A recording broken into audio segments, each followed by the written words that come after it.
త్యాగం చేసుకోవాలండి, దీనికోసము త్యాగం చేసుకోవాలి. అది పనిగా ప్రార్థన చేసుకుంటా ఉంటే నాయన ఎక్కడో ఒక చోటకు నడిపించు నాయన, ఎవరి దగ్గరకో ఒకరి దగ్గర నడిపించు ప్రభువా అని ఎవరు ప్రార్థన చేస్తుంటారో వాళ్ళు నడిపిస్తాడు. మీరు ప్రార్థన చేస్తా ఉండగా నేను మిమ్మల్ని ఏమన్నాడు, నడిపిస్తానన్నాడు. నువ్వు ప్రార్థన చేయి చాలు. మొదట నన్ను వాడుకో, నన్ను నడిపించు, ఎక్కడికో నడిపించు, ఎవరో ఒకరు నా దగ్గర నడిపించు నాయన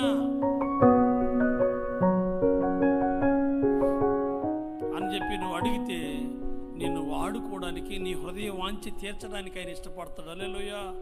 నీ ఆశపడిన ప్రాణాన్ని తృప్తిపరుస్తాడు. ఎంతసేపటికి ఆ వాక్యాలు హృదయంలో వాంఛ, ఇల్లు కట్టుకోవాలా, పెళ్లి చేసుకోవాలా, ఆ ప్లాట్లు కొనాలా, ఆ తర్వాత స్కూటర్ కొనాలా, ఏవేవో ఈ వాంఛనేనా యేసయ్య తీర్చేది?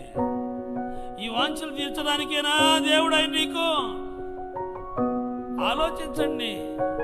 ఈ లోకంలో మనము ఆయనకి చేయగలిగిన పని, ఒక మనిషికి ఉచితంగా సువార్త చెప్పండి, నోరు తెరిచి ప్రేమామయుని గురించి చెప్పండి.